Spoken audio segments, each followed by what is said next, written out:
Noetica is a small, privately owned software business. So we develop and market, sell, support software into the contact center industry, and I've done for over 27 years now. The reason we approached INONDA is that we're interested in reaching out a little bit more directly to potential customers. We have two kind of obvious routes to market. One is direct and one is indirect through various partners we've got. And we haven't done much direct business for quite a while. So we were interested in effectively doing a bit of reach, doing a bit of lead gen, to try and drum up some business, or at least get some interest and sort of develop something of a database of prospects. But the other side of it, which is a sort of hidden benefit, is it gives you access to talking to more people directly who you don't actually know. And from that, different conversations ensue around your own product, improvements you can make, a reinforcement of some of the functionality that you've developed over the years, and that helps shape what you want to deliver moving forward. So there were two benefits there, really. I mean, first and foremost, I think if you're purely viewing it in terms of lead generation and if you like, number of customers acquired, we knew in the strategy going forward that the sort of market we operate in and the product that we've got, it's a small business in a relatively niche. So we didn't have aspirations of we'd do some lead gen and in 5 weeks we'd have a lot of customers. It was more about building up that lead base. We've had a couple of good opportunities, one which we actually very nearly signed over, but they just had a change in strategy. Unfortunately, they wanted very much to move forward, but they were tied into an incumbent provider and legally couldn't get out of that, which is a bit of a shame. But we're also about to embark on a proof of concept for a business in South Africa, which we've come across through the lead gen, which is really exciting. So I think those were two sort of high points. I would probably say a further benefit was some of the other outreach that we've done has been complemented by the lead gen. So we've attended some industry events, and there's been a couple of people turn up to that which have been referencing on the lead gen, so it's sort of complemented that very well. And then I think a fourth thing is just generally activity coming to our website from the activity that's been done, again, has given us that synergy. I think strategically, though, what it's done is it's helped us shape the direction we want to go moving forward, and it's reinforced maybe our position in the market and what we need to do. And I think that's been a particular benefit, because it's kind of being able to talk to people who are using different products about our own products and where that sits, who are talking to us but not necessarily in a buying cycle, because it's been proactive lead generation. It's been slightly different conversations, whereas it's great, isn't it, when somebody stumbles on your website and is in a buying cycle, but they've got a different conversation to those that are basically saying, okay, wow me, and you've got to talk to them about the challenges they're having. And that goes on to a different direction, because they'll tell you what they like about their existing product. Whereas a lot of the time with customers that are in a buying cycle, there's a reason they're in a buying cycle. Some it's a proactive, we're reviewing a contract. In many cases, it's the incumbent isn't doing what it needs. What's a different conversation? So that was quite an interesting bit to sort of maybe benchmark what we do particularly well, areas we think we should possibly improve in against what prospects are using at the moment.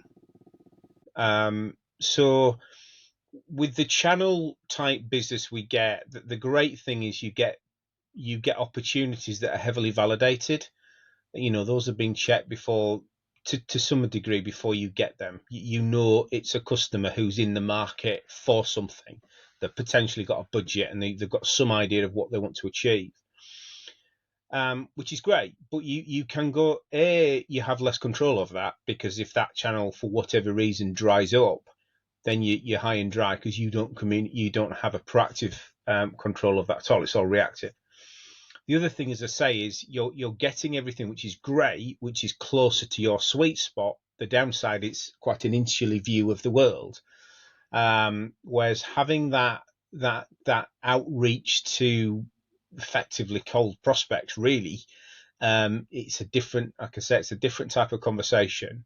And you maybe get slightly more objective is probably the wrong word, but you get a slightly more satellite view of what's going on in the world, or as they see it, because they're possibly a little bit more open because you've approached them.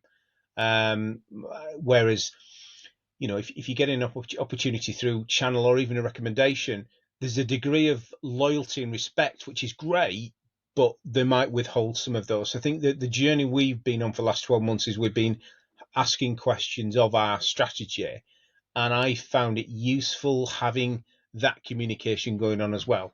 It's a bit of an acid test because you're talking to people who aren't loyal, different locations in the world. You've reached out to them, and it's been nice to have that channel of communication going.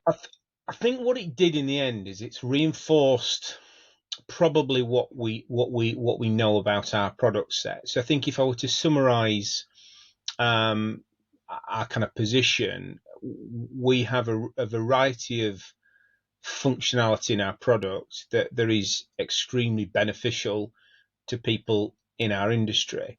What we found over recent years is there are a lot of relatively new players, and there are some kind of very large established organisations that are maybe not in the position that they were. So you've quite a combination, as well as the environment that they deploy in. A lot of people have moved, for example, to the pure cloud.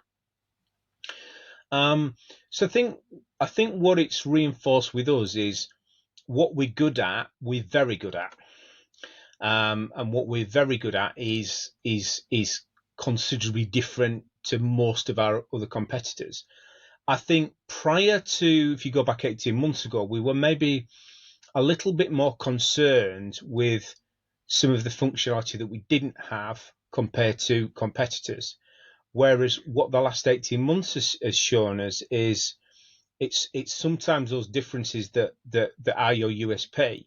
So it's less about what we don't do and more about what we do and we do well. And I think having the reinforcement I think we've found is if we get our marketing correct, if we get our route to market correct, and in many cases involving partners, we are going to address those areas that very few people can do, but in a much more specific area. So essentially, I suppose I'd summarize it by saying a lot of our competitors, and I don't want to generalize because there's lots of different ones, but that they're one of their USPs is their breadth of service. More and more organizations are going wider. They're doing more and more things, which is fantastic. And to a lot of people, that's absolutely brilliant. What we've found is that the areas within that we focus on, if you like, the verticals, we're a lot stronger. So we've gone deeper into certain subject areas rather than broadening our offering. And I think when you're going for a more direct model, that's quite difficult because it's actually making you a little bit more niche. The flip side is if you're good at what you do and that is your USP, then it does shape your route to market because there is a lot more obvious route to go. It's a bit more around partnerships and people to work with. And we found, organizations now approaching us wanting to work with us because the things that we're good at, they can't get to that level. So we've been maybe a little bit preoccupied by there's lots of things we can't do, whereas they're preoccupied, well, we do everything, but not to the level we need to do. So there's an obvious solution to that. You work together, you collaborate. I think that the hesitations in some ways were based on concerns but that wasn't about the organization, it was about the approach. It's about effectively lead gen focused marketing. You're targeting people and you're reaching out, and my concerns were, is that as suitable for our marketplace? And if it is, what's the correct message? And then I felt that the concept of nurturing is a bit more difficult in a smaller business where you don't have the marketing function and maybe even products marketing function to support that longer term interaction with prospects before turning them into advocates, if you like, and then into customers. So that was not targeting the right people, and if you do, have you got the right messaging and nurturing? And that, that was probably the concern. I didn't feel at any time in the initial engagement I had concerns about INONDA as a business. I think first and foremost, I think you as the business has to understand its product and its market as best as it can, because you're going to be then communicating that to a third party, in this case INONDA. I think if you're clear on what you're trying to achieve and your target market, then that's going to give INONDA a fighting chance at being successful. I personally believe in communication, and I think the more dialogue you can have with any partner is good. I think we had quite a challenge. We've got on that journey of self-discovery. What I am pleasantly surprised at, and I have used other businesses before in the same field as INONDA, is the time given up to working with Noetica. INONDA's specialism isn't in the market that Noetica operate in. INONDA's experience is marketing, is more general lead generation marketing across lots of different sectors. But it's only going to be successful if you want to talk and you want to understand and you want to learn.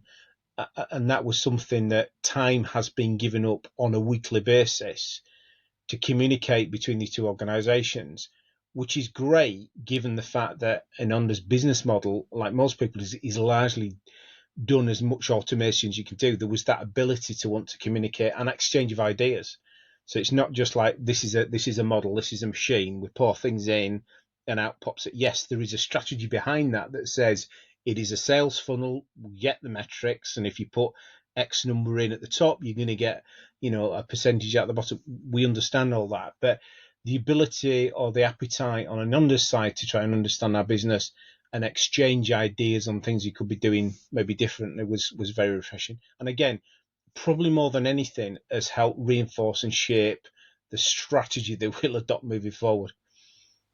It was just easy to communicate with. As I said, for me, the having an appetite to meet in a Teams environment, not just exchanging texts and emails and messages, but actually being able to sort of connect pretty much every week for best part of 12 months was great, and that's been much appreciated.